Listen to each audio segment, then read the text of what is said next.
Hi, I'm Weston. I love talking about the Astros, and I'm going to talk about Game 2 of the World Series, where the Astros win 5-2 and tie the World Series at 1 apiece, splitting the first two in Houston.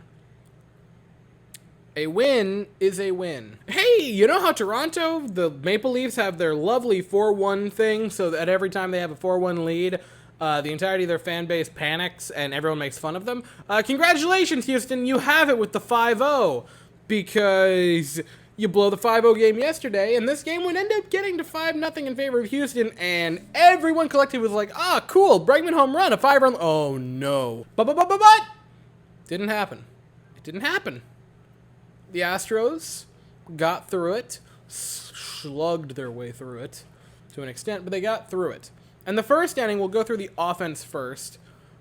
In the first inning, the Astros had 3 consecutive doubles by Altuve, Pena, and Jordan to get on the board and take a 2-0 lead. To come out firing, Altuve had a ball that was hit at 103. Pena's was 100 on the dot. Jordan's was 97, right? The Astros came out hitting hard. Bregman's out was 99. Tucker's was 97. The Astros came out firing. There were 5 hard hit balls to the first 5 batters. That was really, really important and really, really big. Because after game 1, I said my issue was the fact that we look unengaged, and we were going to find out tonight. Did the Astros take that as a punch in the mouth and wake up, or did they just roll with it? They took it personally. They understood, that was bad, and they woke up. The offense was great in the first inning. It went quiet for a while, but they would get more runs. It wasn't just a one-inning ordeal. They had multiple run-scoring innings. Multiple players had fine nights. And one big thing was Yordan Alvarez tagging up to third on a flyout by Kyle Tucker because a fielding error with a Yuli Gurriel grounder thing where Rhys Hoskins just couldn't receive the throw at first allows it to be a 3-0 Astros lead after the first. So 3-0 after the first inning. Alex Bregman with a 2-run shot in the 5th to make it a 5-0 lead, and cue the nervous laughter. Especially cue the nervous laughter because the 6th inning begins with a Kyle Schwarber walk and then a Rhys Hoskins single, and there's 2 men on with no outs in the 6th, and everyone goes, oh, it's happening again. Thankfully, Framber rebounds in the 6th inning, strikes out Realmuto, and coaxes a ground ball double play out of Bryce Harper, and you go, man, great night for Framber Valdez. Great performance. He gives you 6 shutout innings.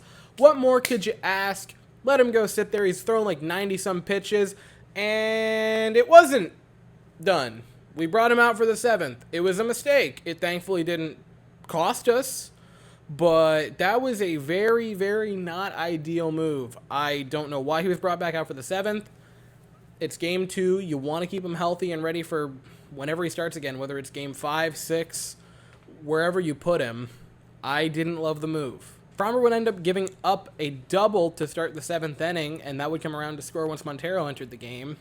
Framber had a great game, and I barely put the run on him, if I'm being honest with you, because the run wasn't his fault. He should not have been out there for the 7th inning. So for Framber, I have nothing but positives to say. 6 1/3, 4 hits, 1 run, 3 walks, 9 Ks, 15 swings and misses. On top of that, only 5 hard hit balls. Framber was great. He had no business pitching the 7th inning, so I put nothing on that inning on him. Montero came in, and he was not wonderful.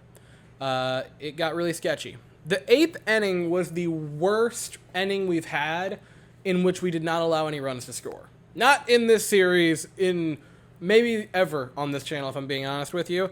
Kyle Schwarber hits a tank for what we thought was going to be a 3-run shot, or 2-run shot, to make it a 5-3 game, and it wasn't. It was just foul. And then he hits another ball far deep into right field, just barely short enough for Kyle Tucker to catch it, just barely stayed in. And then Pena with a tailor-made ground ball to end the inning. All he has to do is field it and throw to first. Altuve, who is ducked back to Pena, ready, like, all right, throw it to first, and Pena just kind of tosses it to him. And by to him, I mean to no one, because Altuve wasn't covering the base. And it wasn't like Pena turned around and did a 360 for the... He was looking at him. He was staring at Altuve's back. Like, there he is. Oh, wait a minute. And then for the final out of the 8th inning, Pena runs practically into right field and takes a ball on a basket catch from Tucker. Now, thankfully, they didn't run into each other, because if they did, oh boy, we would all be terrified.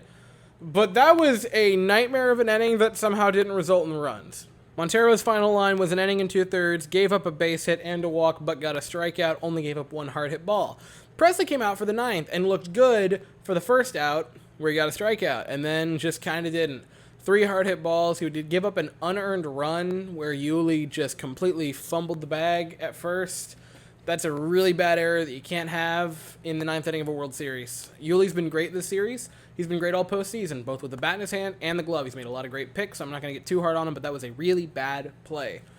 The Astros defense was sloppy. The pitching staff was terrifying, because at points it was good, but we were leaving pitchers in for too long. Montero should not have pitched in the 8th inning. He just shouldn't have. It should have been either Nearest, Stanek. Why has Stanek only been used twice to this point of the postseason? I don't know. It was rough. I like Dusty Baker a lot as a person. I've said this 1,000 times. I like Dusty the person. And to this point, he's managed a great postseason until the World Series came up. Mismanaged it in Game 1. There were some bad moves tonight that thankfully didn't cost us, but this was a sloppy game. If you look to the offense, Altuve with a huge night. 3 for 4.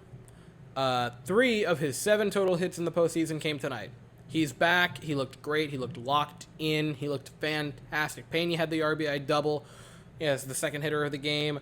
Alvarez had the RBI double. He also drew a walk. He scored a pair of runs. Bregman had a base hit tonight. The 2-run shot to put the Astros up 5-0. And McCormick had a solid night. He would get a walk and a base hit. A very, top-end heavy game for the Astros offensively, but it was enough to get it done. And that's where we're at right now. I can talk about the game was sloppy. I can talk about this. I can talk about that. I don't really care at this point. You have 3 wins left before you do the thing. I don't care how pretty they are. I don't care how ugly they are. Wins are wins. There are things you want to clean up. Certainly, you want to clean up the defense, because that's going to help you in winning those last 3 games. You want to clean up how you manage the pitching staff, because that's going to help you win those last 3 games. But the Astros, after having a disastrous Game 1, rebound with a pretty darn good Game 2, tie the series, and get ready for Philly on Monday. Oh, and talking about Game 3, it has just been announced it will be Lance McCullers Jr. versus Noah Syndergaard.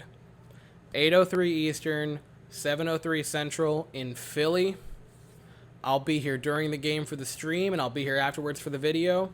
But that's it for tonight, so if you enjoyed it, please consider to like and subscribe. Thank you all so very much for watching. I hope you all have an absolutely fantastic day, and as always, go Astros.